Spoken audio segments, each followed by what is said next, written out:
जरा सोचिए कि जो इंसान खुद अपने ही लद्दाखी छात्रों को ठग चुका है, उनका भविष्य तबाह कर चुका है, वो आज जंतर मंतर पे बैठ के देश के छात्रों के अधिकार के लिए भूख हड़ताल पे बैठा हुआ है और पूरा इकोसिस्टम ये बताने पे तुला हुआ है कि democracy is equal to Sonam Wangchuck.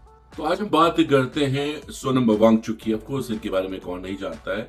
Educationist हैं, इन्वायरमेंटलिस्ट हैं और साइंटिस्ट हैं, बहुत कुछ है। सोशल वर्क में भी इन्वॉल्व है, रिफॉर्मर हैं और पिछले 18 दिनों से भी ज्यादा से ये हंगर स्ट्राइक पे हैं भारत में, दिल्ली में जंतर मंतर पे। अब ये जो जंतर मंतर पर ये रैली ऑर्गेनाइज की गई थी वो सीजेपी यानी कि कॉकरोच जनता पार्टी की तरफ से, फिर इनको सपोर्ट मिला सोनम वांगचुक का। इस वीडियो में देखिए, एंड तक देखिएगा। हो सकता है कि शुरू के ये कैप्शन देख के आप कमेंट्स मत करने लग जाइएगा। पूरा वीडियो देखिए, समझिए मैं क्या कहना चाहता हूं। पहली बात जो फैक्ट है कि ये जो बेचा जाता है बहुत बार कि 3 इडियट्स मूवी जो है आमिर खान का कैरेक्टर सोनम वांगचुक पर ही इंस्पायर्ड था, वो बिल्कुल गलत है। ये बात सोनम वांगचुक भी कह चुके हैं और ये बात फिल्म के डायरेक्टर राजकुमार हिरानी भी कह चुके हैं। सोशल मीडिया पर और इंटरनेट पे ये वीडियोस अवेलेबल है। हाँ, क्लाइमेक्स कह सकते हैं कि सोनम वांगचुक जो फुनसुक वांगडू थे, सोनम जो कैरेक्टर था 3 इडियट्स का, वो क्लाइमेक्स कह सकते हैं थोड़ा बहुत जो वो कहीं ना कहीं उनसे लिफ्ट किया गया था। बाकी पूरी फिल्म में जो फुनसुक वांगडू का कैरेक्टर था वो फिल्म इंस्टीट्यूट के एक साथी थे राजकुमार हिरानी के, वो उन पर बेस्ड था। तो ये बात यहीं पे खत्म हो जाती है। अब बात करते हैं सोनम वांगचुक की। देखिए, सोनम वांगचुक जिस कॉज के लिए आज हंगर स्ट्राइक पे है वो है नीट के एग्जाम में जो लीक हुए 2 बार, एक बार भी नहीं 2 बार हुआ ये पिछले 3 सालों में। और इस बार तो और ज्यादा अलार्मिंग हो गया क्योंकि 20 से भी ज्यादा स्टूडेंट्स जो है उन्होंने अपनी जान ले ली इस कारण से, और बहुत ही दुखद है। अब चक्कर क्या हो रहा है कि क्यों नहीं सोनम वांगचुक के इस हंगर स्ट्राइक को उतनी ज्यादा पकड़ मिल पा रही है जितनी अन्ना हजारे की जो एक करप्शन, इंडिया अगेंस्ट करप्शन का एक मुहिम जो चला था आज से कुछ 16-17 साल पहले, उस तरीके का ये क्यों नहीं इस हंगर स्ट्राइक को या इस कैंपेन को उतनी पकड़ मिल पा रही है। या अपोजिशन अभी रिसेंटली कल और आज में बहुत ज्यादा एक्टिव हुआ है, जब 18 दिन हो गए जब सुप्रीम कोर्ट ने सेंटर को ऑर्डर दिया कि भाई प्लीज आप देखें और सोनम वांगचुक की हेल्थ को जरा ध्यान दें। तो तब जाकर चंद्रशेखर और साथ में समाजवादी पार्टी की डिंपल कपाड़िया, माफ करिएगा डिंपल यादव, मैंने डिंपल कपाड़िया इसलिए कहा कि वहां पर भी ऐसे ही नारे लग रहे थे Dimple Kapadia, I don't know क्यों। और फिर बाद में कांग्रेस के कुछ नेता, केजरीवाल भी गए मिलने। इससे पहले जो एक इकोसिस्टम शुरू हुआ था वर्क करना, जो कि हमेशा ही आपने देखा होगा इस तरीके से जब भी कोई चीज होती है इंडिया के अगेंस्ट तो कुछ चेहरे हैं, जैसे मेरे से मिलते जुलते जो है एक विलन है प्रकाश राज, वो होंगे, या स्वरा भास्कर, अदिति रॉय और रघु जो है इरोडीज के, ये सब नजर आएंगे। खैर वो उनका एक टेम्पलेट है जो फॉलो करना है। बात यहां पर अभी हम करते हैं पहले सोनम वांगचुक की। क्या सोनम वांगचुक जो है सच में एक कॉज के लिए लड़ रहे हैं? देखिए, सोनम वांगचुक ने अभी थोड़े ही दिन पहले धर्मेंद्र प्रधान को थैंक्स भी बोला था। किस लिए बोला था? कि जो नई शिक्षा प्रणाली भारत में लागू हुई यूजीसी में, उसमें इन्होंने बहुत प्रेस किया कि थैंक यू धर्मेंद्र प्रधान जी। अब ये नई जो प्रणाली है वो भी बहुत अलार्मिंग है। अलार्मिंग किसके लिए है? जो जनरल कैटेगरी के स्टूडेंट्स हैं, जो यूनिवर्सिटीज में पढ़ते हैं। अलार्मिंग इसलिए है कि उन पर कभी भी जो रिजर्व कैटेगरी का जो बच्चे, मैं मोटा मोटी बेस बता रहा हूं, अगर वो एलिगेशन लगा देता है रिजर्व कैटेगरी के बच्चे कि भाई मेरे साथ इन्होंने जातिवाद कोई कमेंट किया है या कुछ जातिवाद को लेकर मेरे साथ कोई बात हुई है, तो ये जो एक जनरल कैटेगरी का स्टूडेंट पढ़ रहा है उस पर क्रिमिनल चार्जेस हो सकते हैं, वो जेल भी जा सकता है, कन्विक्ट हो सकता है, और साथ में ये भी हो सकता है कि बेल मिल जाए, केस चलता रहे साल, 2-3 साल, 4 साल, हो सकता है 10 सालों के बाद वो बाइज्जत रिहा भी हो जाए। लेकिन 10 साल वो स्टूडेंट ना तो कॉलेज जा पाएगा, ना वो फिर कहीं नौकरी पा पाएगा। तो बहुत हो हल्ला अभी भी होता है, लेकिन मैंने देखा नहीं कि उसके लिए किसी ने आवाज उठाई, क्योंकि वो जनरल कैटेगरी की बात है तो इसमें कोई परेशान होने वाली बात थोड़ी ना होगी, है ना।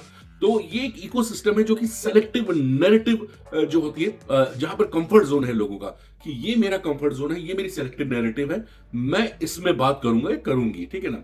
कुछ लोग जो भारत में हैं, भारत से बाहर भी हैं, ऐसे मौके की तलाश में होते हैं कि जहां पर वो अनरेस्ट पैदा करें बाय सोशल मीडिया की पोस्टिंग, रील्स की पोस्टिंग, स्टोरीज, इस तरीके की बातें करके कि बिल्कुल अनरेस्ट सिचुएशन हो जाए। खैर सबका अपना अपना काम है। धर्मेंद्र प्रधान का रेजिग्नेशन ये बिल्कुल जरूरी है और मैं इसके हक में बिल्कुल मैं बोलता हूं उनको रिजाइन करना चाहिए, ना केवल नीट के लिए बल्कि यूजीसी के लिए।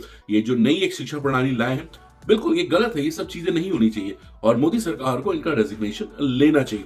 अब मोदी सरकार सीरियसली इसलिए नहीं ले रही क्योंकि सोनम वांगचुक को आपने वहां पे बिठा दिया है, जिसको वो सीरियसली नहीं ले रही। क्योंकि अभी रिसेंटली सोनम वांगचुक को अरेस्ट भी किया गया, बहुत सारे लोगों को शायद नहीं पता होगा, एनएसए में इनको अरेस्ट किया गया था। ये लद्दाख को भी अलग करने की बात करते हैं, ये कश्मीर को भी अलग करने की बात करते हैं, कहते हैं कि भाई देख लो रेफरेंडम करा लो जिसको जहां रहना है। कोई भी इलाका खुश होना चाहिए, वो जहाँ चाहे जाने चाहिए। तो इसीलिए आपने सुना होगा रेफरेंडम्स होते हैं, प्लेबिसाइट्स होते हैं। तो अगर ऐसा सबका विचार है तो फिर कश्मीर में क्यों नहीं। आप तो ऐसे बात करें कि सेब का टुकड़ा है, ये ले लो आधा, तुम ले लो आधे, मजे कर लो, ऐसा नहीं होता। तो कहीं ना कहीं ये लद्दाख में भी जो इन्होंने एक मुहिम चलाई हुई थी, जो हिंसा हुई थी, तो उसमें 4 लोगों की जान चली गई थी और सोनम वांगचुक को कहा जा रहा है कि इन्होंने ये वो हिंसा को इंस्टिगेट किया। खैर देखिए वो सब जांच का विषय, उसी कारण से ये जेल गए, बेल हुई और फिर सरकार जो है ज्यादा प्रूफ नहीं दे पाई, वो अभी केस चल रहा है। खैर वो मेन मुद्दा नहीं, मेन मुद्दा है कि नीट का एग्जाम और मेन मुद्दा है यूजीसी का जो लागू किया गया है। क्या धर्मेंद्र प्रधान को रिजाइन करना चाहिए? बिल्कुल करना चाहिए। क्या सोनम वांगचुक बिल्कुल क्लीन चिट है? बिल्कुल नहीं। सोनम वांगचुक का एक अपना एजेंडा है और उस एजेंडे के तहत वो इससे हंगर स्ट्राइक को कर रहे हैं। सोनम वांगचुक लद्दाख में एक इंस्टीट्यूशन चलाते थे, नाम था HIAL। ये कॉलेज सोनम वांगचुक का बिना किसी यूजीसी या AICTE की लीगल मान्यता के चल रहा था और धड़ल्ले से फर्जी डिग्रियां भी सोनम वांगचुक बांट रहे थे। लद्दाख के जिन मासूम बच्चों ने करियर बनाने के लिए यहाँ एडमिशन लिया, उनको बाद में पता चला कि उनकी डिग्री महज रद्दी का एक टुकड़ा है। यकीन नहीं होता ना, आप तो सोचते थे कि सोनम वांगचुक हीरो हैं, पर यहाँ तो काम विलेन का कर रहे थे। खैर यही नैरेटिव का पावर है और यही इकोसिस्टम ऐसे ही काम करता है। जरा सोचिए कि जो इंसान खुद अपने ही लद्दाखी छात्रों को ठग चुका है, उनका भविष्य तबाह कर चुका है, वो आज जंतर मंतर पे बैठ के देश के छात्रों के अधिकार के लिए भूख हड़ताल पे बैठा हुआ है और पूरा इकोसिस्टम ये बताने पे तुला हुआ है कि democracy is equal to Sonam Wangchuk. Records के अनुसार भारत सरकार ने सोनम वांगचुक की जो इंस्टीट्यूशन है SECMOL और HIAL जैसे प्रोजेक्ट्स को करोड़ों की सरकारी जमीन दी, भारी भरकम फंड्स दिया और राष्ट्रीय पुरस्कार मिले। रिकॉर्ड्स के मुताबिक जमीन अलॉटमेंट की शर्तों को न पूरा किया सोनम वांगचुक ने और ना ही वो इंस्टीट्यूशन ये 2 साल में कंप्लीट किया और बकाया राशि भी 37 करोड़ तक कर दी और भरा नहीं। उसके बाद अभी हाल में ही लद्दाख की जो एडमिनिस्ट्रेशन है, इसने सोनम वांगचुक का लैंड अलॉटमेंट रद्द कर दिया। अब उसके बाद से सोनम वांगचुक जो है वो एंटी एस्टैब्लिशमेंट बन जाते हैं। उसके पहले ये धर्मेंद्र प्रधान के काफी करीबी थे। जब तक सत्ता से इनको मलाई मिल रही थी तब व्यवस्था ठीक थी और जैसे ही इस नकली रैंचो की जो NGO और उसकी जो फंडिंग है उस पे FCRA का सिकंजा कसा, ये तुरंत जंतर मंतर पे आके बैठ गए। वैसे सरकार की छोड़िए, मैं आपसे पूछती हूँ, क्या आप एक ऐसे व्यक्ति से डायलॉग करते जो पहले कह चुका है कि कश्मीर में जनमत संग्रह होना चाहिए, जो ये कह चुका है कि अगर चीन भारत पे हमला करेगा तो वो चीन को रोकेंगे नहीं, लद्दाख की चीन को अंदर तक लेके आ जाएंगे, जो माँ सीता का मजाक उड़ा चुका है। वैसे बात शुरू हुई थी NET के पेपर लीक से, लेकिन आज जो इनके मंच में नजर आते हैं वो तो सिर्फ एंटी हिंदू, एंटी इंडिया, टुकड़े टुकड़े वाला गैंग है। इससे क्या बात की और जिसको अब दूसरी पार्टियां भुनाने की कोशिश करेंगी। CJP है जो कि प्लान B है, ऑफ कोर्स केजरीवाल की, ऐसी चीजें हैं। तो इतना ज्यादा किसी को ब्लाइंड फेथ करने से पहले पूरा रिसर्च करें कि क्या उसकी कहानियां। ये वीडियो देखिए। किसी और कंट्री में अगर सोनम वांगचुक होते तो उस कंट्री का जो भी सबसे हाईएस्ट सिविलियन अवार्ड होता है, जैसा हमारा भारत रत्न होता है, वैसा उनको दिया जाता। सोनम वांगचुक को भारत रत्न मिलना चाहिए। वो देश के सबसे बड़े साइंटिस्ट हैं। अगर आप भी सोशल मीडिया पर चल रहे इस नैरेटिव पर ट्रस्ट करते हैं तो आइए मैं आपको असली सच बताती हूँ। अगर वो भारत के सबसे बड़े साइंटिस्ट हैं, तो क्या उनके इनोवेशन का उनके पास कोई पेटेंट है? नहीं है ना। I'll tell you the reason. Ice टूपा का सच। आइस टूपा सर्दियों के पानी को बर्फ का पहाड़ बनाकर गर्मियों में खेती के लिए स्टोर करने की टेक है। लेकिन सोनम वांगचुक ने गैंगलेस विलेज में इस प्रोजेक्ट के फेल होने के बाद वहां tons of non biodegradable polythene कचरा लावारिस छोड़ दिया, जो एनवायरमेंट को बर्बाद कर रहा है। ये कैसा एनवायरमेंटलिस्ट है जो खुद ही कचरा फैला रहा है? सोनम वांगचुक ने ये क्लेम किया कि उन्होंने ऐसी क्ले बिल्डिंग्स बनाई जो बिना किसी आर्टिफिशियल हीटिंग के माइनस टेम्परेचर में भी अंदर से गर्म रहती है, जबकि मड आर्किटेक्चर और पैसिव सोलर हीटिंग सेंचुरीज पुरानी ट्रेडिशनल लद्दाखी टेक्निक है और इसकी मेंटेनेंस कॉस्ट बहुत ज्यादा है और इनकी क्लेम मजबूती नहीं पकड़ती, जिस वजह से लोकल लद्दाखीज ने इसे रिजेक्ट कर दिया था। फिर वांगचुक ने ग्रीन हाउस और फिजिकल स्ट्रक्चर्स को मर्ज करके ऐसी टेक बनाई जिसमें सर्दियों में भी सब्जियां उगाई जा सके, और इस प्रोजेक्ट के लिए उन्हें मोटी कॉर्पोरेट फंडिंग और गवर्नमेंट की परमिशन भी मिली, लेकिन जमीन पर जीरो इंपैक्ट। हाई कॉस्ट और स्ट्रक्चरल फ्लॉज की वजह से किसानों ने इसको अडॉप्ट ही नहीं किया और ये प्रोजेक्ट भी पूरी तरह फेल। फ्यांग में उनके बाकी आइस स्तूपा प्रोजेक्ट्स सिर्फ पब्लिक एग्जीबिशन और शो ऑफ के लिए है। उन्होंने फ्यांग के स्ट्रीम से इतना पानी डाइवर्ट किया कि फे विलेज में पानी की भारी किल्लत हो गई। विलेजर्स ने उनके खिलाफ पुलिस कंप्लेन तक दर्ज करवा दी। जानते हैं, कई साल पहले जब लद्दाख के लोकल लोग उनका अपोज कर रहे थे तो ये वहां से भागकर लंबे समय तक नेपाल में छुप कर रह रहे थे। देखिए, सोनम वांगचुक ने कई सारे इनोवेशन करने का ट्राई किया, लेकिन ये कहना कि वो देश के सबसे बड़े साइंटिस्ट है, ये थोड़ा ज्यादा हो गया। और उनके लिए भारत रत्न डिमांड करना तो ये तो बहुत ज्यादा हो गया, और साथ ही साथ ये देश के रियल साइंटिस्ट का अपमान भी है।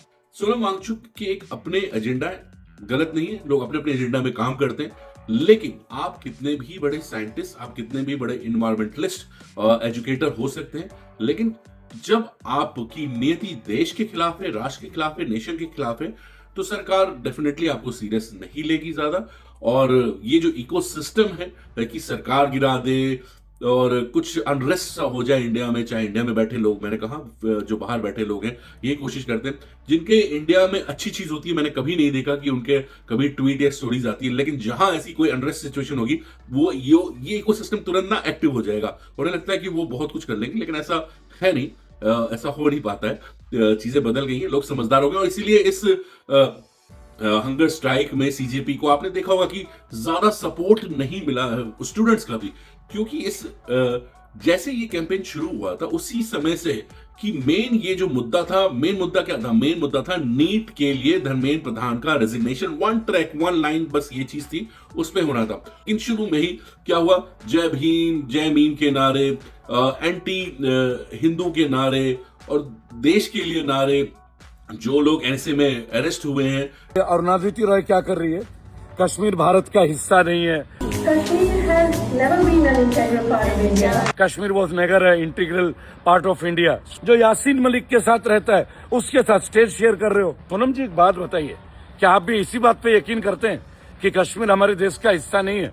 तो उन माओं को जिनको आप नीट में इंसाफ दिलाना चाहते हैं, उन माओं को इंसाफ कैसे दिलाएंगे जिनके बेटे फौजी बन के शहीद हो गए बॉर्डर पे? मतलब मुझे बड़ा अजीब लगा। ड्रेस कोड, जय जय भीम के नारे, ये तो स्टूडेंट्स के लिए था ना। It was suppose to be for the students, right? अरे आपका स्पोक्स पर्सन विजेता दहिया, माँ सती, भगवान शिव, किसके बारे में गंदा नहीं बोला यार? की बेटी कौन? सती। सती एक दिन इंस्टाग्राम चला रही, सामने आए प्रोफाइल शिव की। शिव कौन? अपने हरियाणा का छोरा, देसी बंदा। ऐसे एक बार ठंड लग रही, वहां पे देखा शमशान घाट में चिता जल रही है, उसके आगे बैठ के हाथ सेकने लग गया।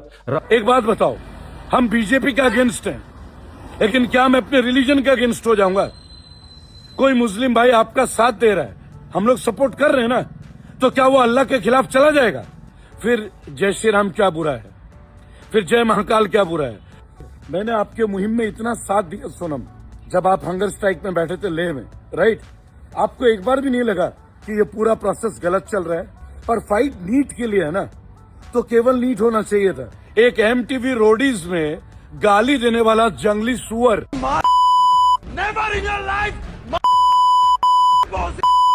उसे आप क्या बोलेंगे? आपने देखा है रोडीज का ऑडिशन? वो जंगली सुअर ही तो है, और क्या है? माँ बहन की गालियां देता रहता है। वो आपके स्टेज में आके नीट के बारे में बात कर रहा है। शर्म से डूब मरना चाहिए Sonam Wangchuk, seriously. Are these educated guys? This is not a protest, actually this is a political agenda. अगर आप बहुत ध्यान से देखिएगा पिछले 5 सालों में, ये अलार्मिंग भी है बहुत।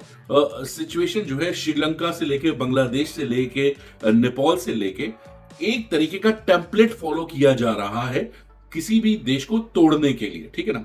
और ये बड़ा इंटरनेशनल तरीके से, इस पे चाइना में भी ब्लेम लगता है कि वो भारत के आसपास के जितने भी कंट्रीज हैं उसमें अनरेस्ट कर दे, और साथ में इंडिया में भी। इंडिया में ये बहुत बार ट्राई किया जा चुका है, अगर आपने ध्यान दिया होगा, चाहे वो शाहीन बाग हो, चाहे दिल्ली के राइट्स हुए हो, या फिर ये अभी सिचुएशन जो हो गई, तो बार बार इस टेम्पलेट को फॉलो किया जाता है।